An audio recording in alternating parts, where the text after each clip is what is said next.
স্বাগতম সবাইকে। আমরা রাসায়নিক বন্ধন নিয়ে আলোচনা করছিলাম। সে ধারাবাহিকতায় আমরা সমযোজী বন্ধন দেখেছি, সমযোজী বন্ধনের সংকরায়নটা আমরা দেখেছি। এখন আমরা দেখব সন্নিবেশ সমযোজী বন্ধন। সো সন্নিবেশ সমযোজী বন্ধন, coordination covalent bond. Coordination covalent bond. সন্নিবেশ মানে কোঅর্ডিনেশন, সন্নিবেশ বলতে কোঅর্ডিনেশন, আর সমযোজী বন্ধন কোভ্যালেন্ট বন্ড। দেখো নামের মধ্যেই আছে সমযোজী বন্ধন।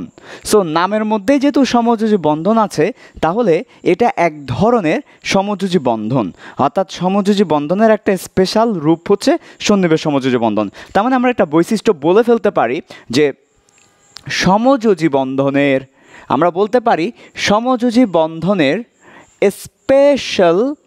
স্পেশাল রূপ হচ্ছে সন্নিবেশ সমযোজী বন্ধন। ওকে, সো এখন সন্নিবেশ সমযোজী বন্ধনটা কি সেটা আমরা দেখব। সো সংজ্ঞাটা এখানে লেখা আছে, সবাই সংজ্ঞাটা লিখে ফেলো। এখন কিওয়ার্ডসগুলো খেয়াল করো, সংজ্ঞার কিছু কিওয়ার্ডস আছে। সমযোজী বন্ধনে আবদ্ধ, তার মানে প্রথম লাইনটাই হচ্ছে, প্রথম যে লাইনটা দিয়েছে প্রথম লাইনটাই হচ্ছে সমযোজী বন্ধনে আবদ্ধ। তার মানে বোঝাচ্ছে যে সন্নিবেশ সমযোজী বন্ধন হতে হলে সমযোজী বন্ধন করতে হবে। তাহলে সমযোজী বন্ধনে আবদ্ধ পরমাণুদ্বয়। আমরা জানি সমযোজী বন্ধনে দুটো পরমাণু ইলেকট্রন শেয়ার করে, দুইটা পরমাণু সমযোজী বন্ধন করে থাকে, দুইটা পরমাণুর মধ্যে সমযোজী বন্ধন হয়ে থাকে, কাজেই পরমাণু দ্বয় বলা হচ্ছে, পরমাণু দ্বয় বলা হচ্ছে। তাহলে সমযোজী বন্ধনে আবদ্ধ, সমযোজী বন্ধন করেছে এমন দুইটা পরমাণু নাও। তাহলে এমন দুইটা পরমাণু নেওয়ার পর সমযোজী বন্ধনে আবদ্ধ পরমাণু দ্বয়ের মধ্যে যদি একটি পরমাণু, দুইটার মধ্যে যদি একটি পরমাণু প্রয়োজনীয় ইলেকট্রন যুগল বলতে দুটো ইলেকট্রন দরকার বা চারটে ইলেকট্রন দরকার বা ছয়টা ইলেকট্রন দরকার, ইলেকট্রন জোড়ায় কিন্তু বন্ধন করে, জোড়ায় বন্ধন করে। তাহলে প্রয়োজনীয় ইলেকট্রন যোগান দিবে একটি পরমাণু। আন্ডারলাইন করো একটি পরমাণু। তাহলে একটি পরমাণু যা দরকার সব ইলেকট্রন দিয়ে দিবে, একটি পরমাণু সব ইলেকট্রন দিয়ে দিবে। তাহলে আমি এখানে কথাটা লিখছি যে একটি পরমাণু সব ইলেকট্রন দান করবে, আরেকজন বলা হচ্ছে অপর পরমাণু কোনো ইলেকট্রন যোগান দিবে না। তাহলে একজন ইলেকট্রন দিবে, তাহলে একজন হচ্ছে ইলেকট্রন দান করবে। দান বলবো না আমরা, একজনের তরফ থেকে সব ইলেকট্রন আসবে, অপরজনের তরফ থেকে কোনো ইলেকট্রন আসবে না, কিন্তু কি হবে দুজনই শেয়ার করবে। তো যে ইলেকট্রন দিবে তাকে আমরা বলবো দাতা পরমাণু। যে পরমাণুটা ইলেকট্রন দিবে সেটা হবে দাতা পরমাণু। আর ইংলিশ হচ্ছে ডোনার। আমরা জানি ডোনার মানে হচ্ছে দাতা, সো ডোনার অ্যাটম। এবং যে পরমাণুটা ইলেকট্রন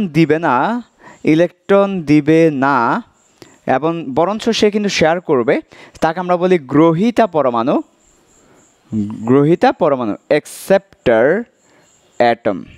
ওকে, তো যেটা বলছিলাম যে আমার দুটো পরমাণু সমযোজী বন্ধনে আবদ্ধ হবে, কিন্তু নর্মাল সমযোজী বন্ধনে কি হয়? নর্মাল সমযোজী বন্ধনে দুইটা পরমাণু সমান সমান ইলেকট্রন শেয়ার করে। আমি একটা তুমি একটা, আমি দুইটা তুমি দুইটা, আমি চারটা তুমি চারটা, সমান সমান ইলেকট্রন কিন্তু শেয়ার করে। কিন্তু সন্নিবেশ সমযোজী বন্ধনের ক্ষেত্রে একটি পরমাণু সব ইলেকট্রন দিবে, অপর পরমাণুকে ইলেকট্রন দিবে না, বাট তাদের মধ্যে শেয়ারিং হবে। তো আমি ব্যাপারটা তোমাদেরকে এক্সাম্পলের মাধ্যমে বুঝিয়ে দিচ্ছি। চলো আমরা এক্সাম্পল দিই, তাহলে এক্সাম্পলের মাধ্যমে ব্যাপারটা তোমাদেরকে বুঝাচ্ছি। দেখো হাইড্রোজেন ক্লোরাইড আছে। সো হাইড্রোজেন একটি পরমাণু শেয়ার করেছে, ক্লোরিন একটা পরমাণু শেয়ার করেছে, সমান সমান। ফলে এটার ফলে একটা বন্ধন গঠন হলো, এটা হচ্ছে সমযোজী বন্ধন, সমান সমান। কিন্তু আমরা যদি তোমাদেরকে সন্নিবেশ সমযোজী বন্ধনের এক্সাম্পল দেখাই, তাহলে সন্নিবেশ সমযোজী বন্ধনের এক্সাম্পল ভালো করে খেয়াল করো। সন্নিবেশ সমযোজী বন্ধনের একটা এক্সাম্পল হচ্ছে অ্যামোনিয়া যৌগের সাথে হাইড্রোজেন মিলে অ্যামোনিয়াম আয়ন করা। তাহলে কি বলেছি বলো তো? অ্যামোনিয়া গ্যাসের সাথে হাইড্রোজেন আয়ন মিলে অ্যামোনিয়াম করা। সো এটাতে সন্নিবেশ সমযোজী বন্ধন দেখা যায়। আমরা প্রথমত অ্যামোনিয়াটা দেখাচ্ছি। অ্যামোনিয়াতে আমাদের তিনটা সমযোজী বন্ধন আছে। তাহলে এই বন্ধনটা হচ্ছে সমযোজী বন্ধন। নাইট্রোজেন একটা, হাইড্রোজেন একটা, নাইট্রোজেন একটা, হাইড্রোজেন একটা, নাইট্রোজেন একটা, হাইড্রোজেন একটা। তাহলে এখানে তিনটা বন্ধন, তিনটাই হচ্ছে সমযোজী বন্ধন। তাহলে এখানে কি বন্ধন? সমযোজী বন্ধন। সমযোজী বন্ধন। তার সাথে হাইড্রোজেন প্লাস বলতে বোঝাচ্ছে হাইড্রোজেনের কোনো ইলেকট্রন নাই। আমরা যদি তার অরবিটালটাকে নিচে ড্র করি, তার অরবিটালটা হচ্ছে খালি অরবিটাল। কেন? কারণ হাইড্রোজেনের একটি ইলেকট্রন থাকে, বাট হাইড্রোজেন প্লাস যখন হয়ে যাবে সেই ইলেকট্রনটা সে ত্যাগ করবে হাইড্রোজেন প্লাস হয়ে যাওয়ার কারণে। যার ফলে হাইড্রোজেন প্লাস হয়ে যাওয়ার কারণে একটা ইলেকট্রন যখন ত্যাগ করবে তখন হচ্ছে তার এই ইলেকট্রনটা খালি হয়ে যাবে। ওকে, সো আমরা যেটা বলতে পারি যে এখানে আমাদের কি হচ্ছে ভালো করে খেয়াল করো। তাহলে আমার হাইড্রোজেনের কোনো ইলেকট্রন নেই, আর অ্যামোনিয়ার কাছে দুটো মুক্ত জোড় আছে, রাইট? আমরা জানি অ্যামোনিয়ার কাছে দুটো মুক্ত জোড় আছে। তাহলে কি ঘটনা ঘটছে দেখো ভালো করে, খুবই ইম্পর্টেন্ট এক্সাম্পল। অ্যামোনিয়ার কাছে দুটো মুক্ত জোড় আছে, হাইড্রোজেনের কাছে কোনো ইলেকট্রন নেই। তাহলে দুইটা মুক্ত জোড় আর নো ইলেকট্রন, আমরা সেটা উপরে লিখে দিচ্ছি। দুইটা মুক্ত জোড় ইলেকট্রন আছে, অর্থাৎ এটা এক সেট আর কি, এক সেট মুক্ত জোড় ইলেকট্রন আছে। তাহলে আমরা দুইটা না বলে আমরা এক সেট মুক্ত জোড় বলি। ওর কাছে মুক্ত জোড় আছে, তাহলে ওর কাছে কি আছে? মুক্ত জোড় আছে, রাইট? আর ওর কাছে নো ইলেকট্রন, ওর কাছে কোনো ইলেকট্রন নেই। তাহলে হাইড্রোজেনের কাছে কোনো ইলেকট্রন নেই, নাইট্রোজেনের কাছে মুক্ত জোড় আছে। এখন তারা যদি বন্ড করতে চায় কি হবে? হাইড্রোজেনের কাছে তো কোনো ইলেকট্রন নাই, তাহলে সে কি শেয়ার করতে পারবে? সে কি সমান সমান দিতে পারবে? এখন নাইট্রোজেন বললো তোমাকে একটা দিতে হবে, আমাকে একটা দিতে হবে। তো হাইড্রোজেন প্লাসের তো নাই, হাইড্রোজেন প্লাসের তো কোনো ইলেকট্রন নাই, তাহলে সে দিবে কিভাবে? আবার অপর দিকে নাইট্রোজেনের দুইটা ইলেকট্রন বেকার বসে আছে, বেকার, মুক্ত জোড় মানে বেকার ইলেকট্রন।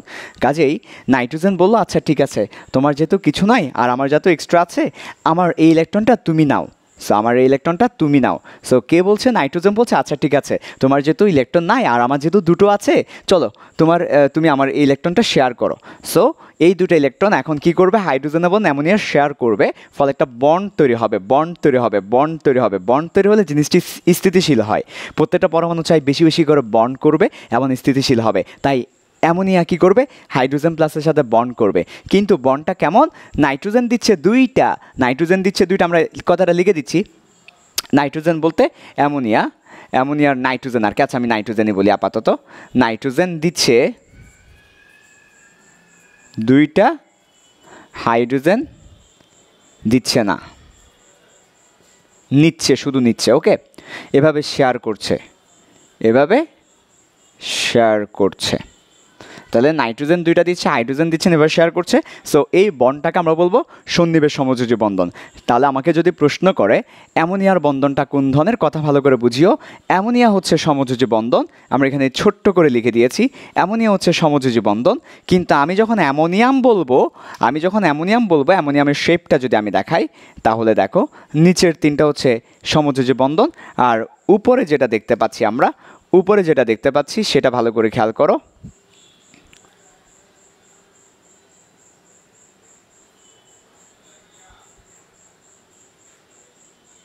ওকে, তাহলে হাইড্রোজেনের খালি অরবিটালে দুটো ইলেকট্রন দিচ্ছে, এটা হচ্ছে অ্যামোনিয়াম আয়ন। সো এখানে উপরের বন্ডটা হচ্ছে সন্নিবেশ বন্ধন।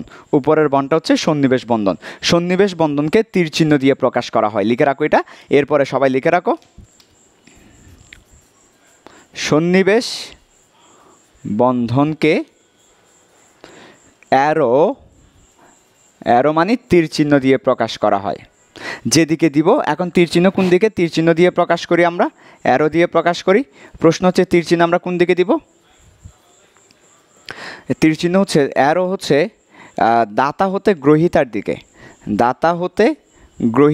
অর্থাৎ কোন দিক থেকে কোন দিকে ইলেকট্রন দিচ্ছে সেটা। দাতা হতে গ্রহীতার দিকে অ্যারো দেওয়া হয়, সো অ্যারোটা দিব আমরা দাতা হতে গ্রহীতা। দেখো এখানে নাইট্রোজেন থেকে হাইড্রোজেনের দিকে অ্যারোটা দেওয়া হচ্ছে, সবসময় দাতা হতে গ্রহীতার দিকে অ্যারোটা দেওয়া হবে। ওকে, দাতা হতে গ্রহীতার দিকে অ্যারোটা দেওয়া হবে। আচ্ছা,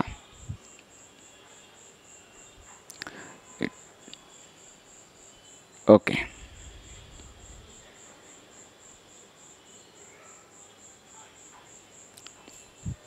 সো এই হচ্ছে সন্নিবেশ সমযোজী বন্ধন। এখন আমরা জটিল যৌগের আরেকটা এক্সাম্পল দেখব। জটিল যৌগের সন্নিবেশ সমযোজী বন্ধন আরেকটা এক্সাম্পল আমরা এখন দেখব। চলো, জটিল যৌগের ক্ষেত্রেও সন্নিবেশ সমযোজী বন্ধন আছে, এবং জটিল যৌগের ক্ষেত্রে যেটা দান করে সেটাকে আমরা লিগেন্ড বলে থাকি, যেটা দান করে ডোনার সেটাকে আমরা লিগ্যান্ড বলে থাকি জটিল যৌগ হলে। যেমন আমরা যদি একটা জটিল যৌগের এক্সাম্পল দিই, যেটা রিসেন্টলি তোমরা করেছো বিগত লেকচারে। সো জটিল যৌগের একটা এক্সাম্পল হচ্ছে, খুব চমৎকার একটা এক্সাম্পল হতে পারে জটিল যৌগের কপার টেট্রাইমিন, অর্থাৎ চারটা